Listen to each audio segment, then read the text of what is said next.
In 2018, the global trade corridor hit a wall.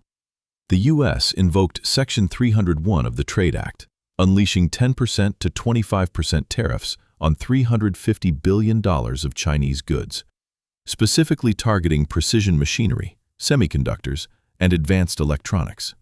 Concurrently, the European Commission applied defensive duties under Section 232, locking down structural steel, flat-rolled aluminum, wind turbine infrastructure, and solar glass subassemblies. The market response was immediate. China's share of total U.S. goods imports plummeted from a 21.6% peak in 2017 to roughly 13.9% by 2023. In Europe, Eurostat recorded a parallel divergence. While direct imports of finished consumer retail items flattened across Germany, France, and Italy, bilateral trade volumes in intermediate industrial inputs, heavy electrical machinery, and specialized chemicals sustained an upward trajectory. By 2022, data confirmed a sharp geographical redirection. The U.S. scaled purchases from Mexico and ASEAN nations, while the EU expanded import volumes from Central and Eastern Europe, specifically Poland, Hungary, and the Czech Republic, as well as Turkey and North Africa. Superficially, this indicated a definitive decoupling. But from an operational standpoint, this is a mirage.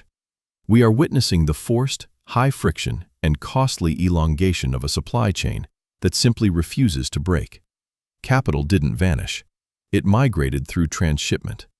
Outbound foreign direct investment, FDI, from primary manufacturing hubs into Southeast Asia, Mexico, and Eastern Europe rose to historic levels. While capital established processing facilities in Vietnam, Malaysia, and Mexico under the USMCA framework, massive investments were simultaneously directed into Hungary, Poland, Romania, and Morocco to set up automotive battery megafactories and solar module lines within the EU customs perimeter. Shipping registries and bills of lading confirm the truth. Core subcomponents and raw materials still originate from the primary industrial base. Goods are shipped to intermediate hubs for final assembly, localized finishing, or secondary packaging to legally secure new country of origin labels before entering Western markets. The supply chain has been fragmented, not eliminated.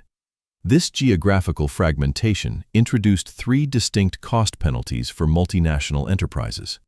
First, logistics overhead.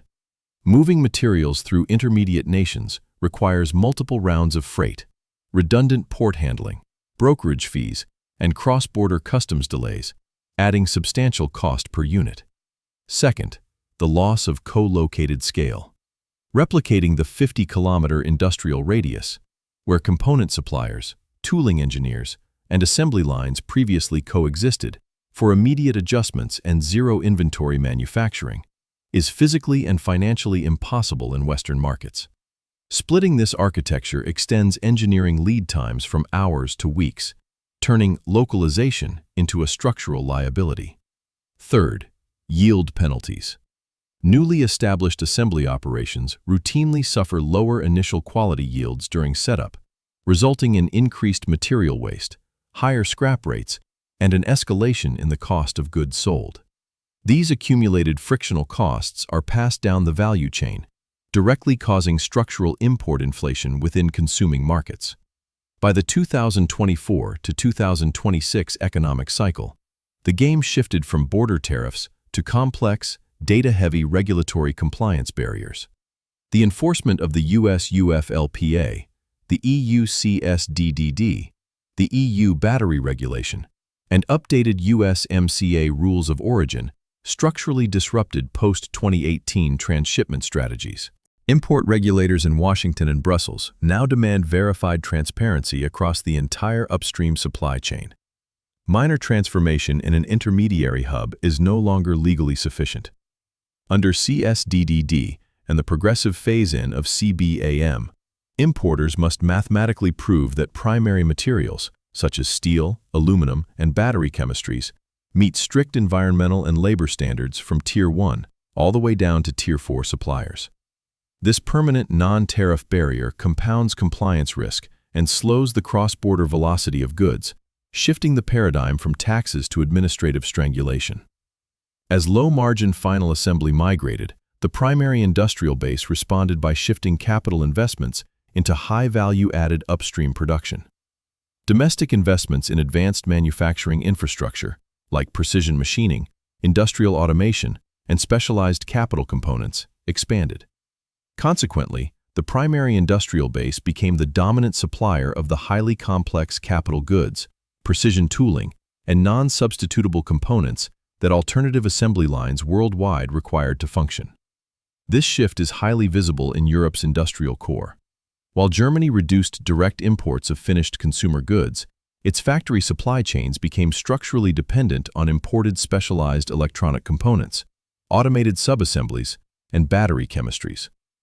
The final factor governing this structural equilibrium is the physical and financial constraint of returning manufacturing to Western domestic markets. On balance sheets, this massive infrastructure represents non-current assets classified as property, plant, and equipment, PP&E. When evaluating a complete exit from primary hubs, multinationals encounter severe barriers. First, the penalty of asset impairment. Abandoning functional, fully optimized facilities with high residual value requires immediate asset impairment write-offs, directly degrading net income and destroying shareholder capital. Second, inflated capital costs. Replicating heavy industrial capacity in domestic Western markets requires massive upfront capital expenditure. In an environment of elevated global interest rates, financing costs are high, while construction is further delayed by local technical labor shortages and lengthy environmental permitting.